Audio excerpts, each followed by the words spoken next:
After 2 wonderful days at the Solves Better Malaysia Foundation Community Centre at Kuala Betis, our next stop on our Orang Asli fact-finding mission was Pos Senderut, about 3 hours away. We were there to meet Solves teacher Joe Burns. Joe was a bit of a legend in these parts, spending the past 2 years of his life teaching English at Kuala Betis and Pos Senderut. It was a race against time for us to meet Joe before nightfall. Unfortunately, Mother Nature would beat us to it.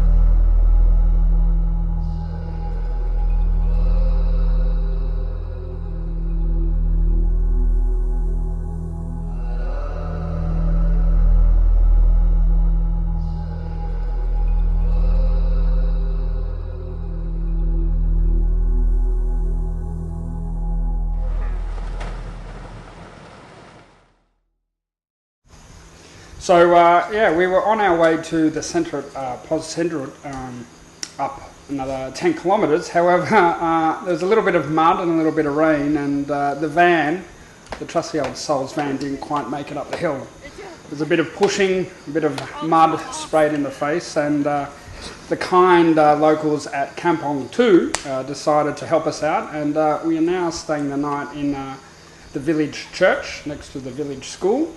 We're still 10 kilometres away from meeting up with CDO Joe. That'll be tomorrow morning. But for now, we're having dinner. Luckily, we did get food on the way, and so this is home. So have a good night, and we'll see you tomorrow.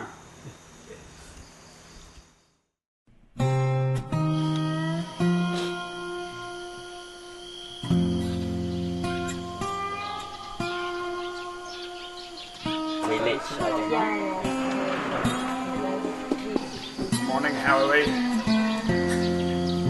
Just leaving. School's about to start.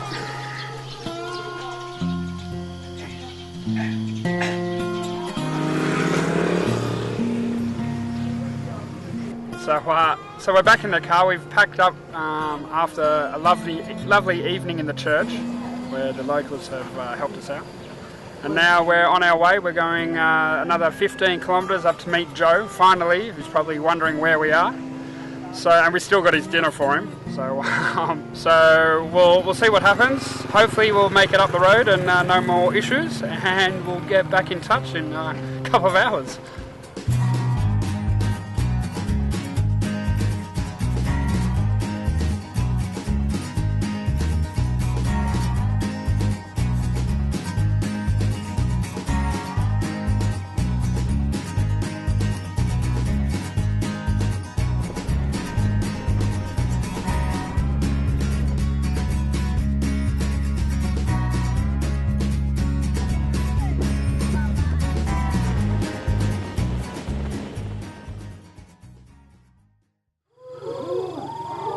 We eventually arrive at the Solves BMF Community Centre at Pos Senderut.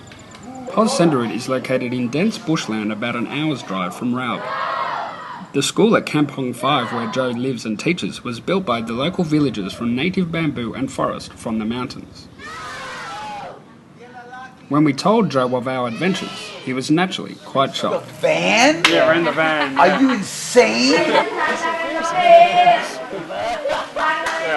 You know what? A kilometre short of the second village. So we were supposed to be here yesterday. Yeah, yesterday night. Last night actually. No. Wow. So we'll say tonight. It's tonight we have. New Yorker Joe Burns is a living example of how the power of giving can reinvigorate one's life. Having first arrived in Malaysia at the beginning of 2014, Joe is a passionate advocate for Solves 247 Malaysia and its mantra of serving, educating and empowering the community. His passion for life stems from that of the Orang Asli population and the education of its people. We sat down with Joe to discuss the importance of English education to the Orang Asli communities and life in the jungle. It was beautiful. I fell immediately in love with the place, in love with the people. The people are very simple, very beautiful, and all they want is to be educated.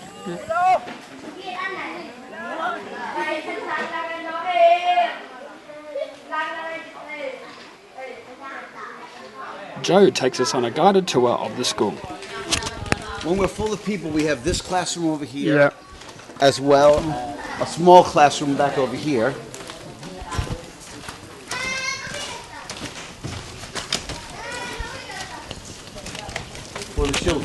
And For little children. Orang means people, and Asli means original. Original people, So yes. they are the indigenous people. Why is education and practical teaching of English and life skills so important for the indigenous people of Malaysia, given the many factors that can contribute to their lifestyle? Well, I would say there's a number of different things, but the most important one is that, you know, you're talking about a people with no political power, no money, and a history of living on this land that we're looking at over here. And this land is full of billions of dollars of natural resources. And historically, people that have no money and no political power get wiped off the natural resources for the people that have the money and the power. It's the way of the world. It's what happens. One of the ways to get around that is to give them power, and power is education. Education is power, I should say.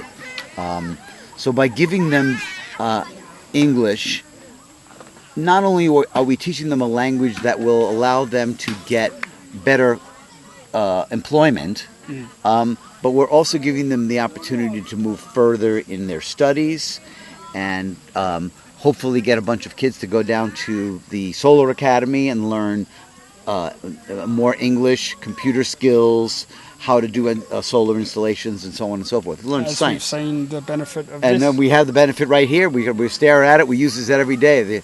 We have solar power that was donated by Samsung and installed by the first 3 graduates from Sabah of the Solar Academy. Yeah. So we could see our actions in action. Yeah, exactly. What is the thing about this way of teaching English? There's something that gets them in, that seduces them into learning about Correct. the Soul's way and your way Correct. of adapting that Soul's way. One of the things is that the Soul's technique is highly adaptive. It's kind of basic, but it allows you to move in different directions and use it as a basis for moving forward in another direction. As you saw in some of my classes, what I do is I take the strengths of the students and I use those strengths. And it changes from class to class and from village to village what those strengths might be. So I have to make constant adaptation.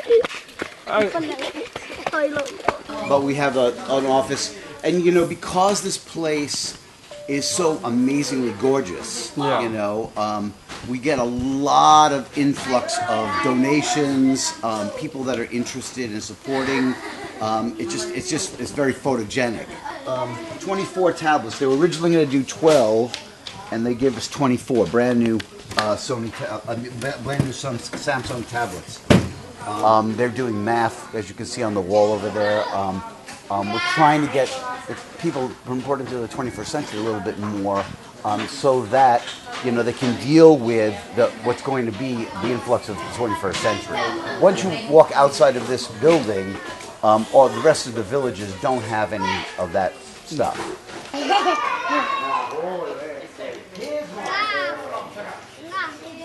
I'm somewhat impatient. I like to see action. I like to see change. I want to change these people's lives now. I don't want to wait 5 years to have any kind of action completed. I had my new students. This was sometime around mid-December. I had my new students, 10 kids. And they're sitting in the circle around there when we're going through something in the where or the when, or I don't know what it was. And everybody's quiet, you know, and I'm always saying, quiet, you know, you're stronger, louder, be forceful, you know, and I'm getting in their faces and everything like this. I'm trying to get them to jump up. And, but they're still very, very quiet. My students from the first batch came home for a Christmas vacation. Yeah. And they all come walking in, and it's, Teacher Joe, how are you? Pat me on the back, give me big hugs. You know, we want to sing you a song. Awesome. You know, and I could see. I said, "This is what you're going to look like in 4 months. This is what they looked like 4 months ago." I guess the question is, does Souls work, or how does it work? Like in a wider program in Malaysia. in general, as I said, I'm impatient to see change happen. And I've seen change happen among the people that I've worked with. So it works, Souls works, because in a short period of time, I've been able to affect people's lives dramatically. So I need to see results.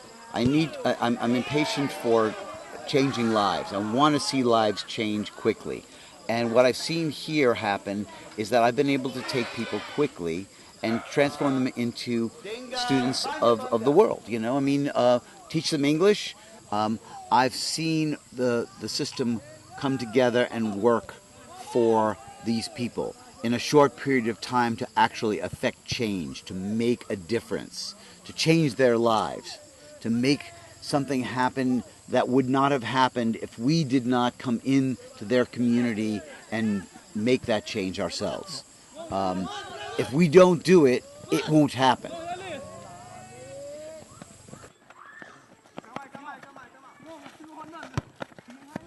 So we're back here in the van after spending one night at the kampong. We have achieved our mission. We've picked up Joe and he's going to accompany us on our way back home. We've spent a lovely night here in Pos Central, beautiful surrounds, and now back on the road, back on home.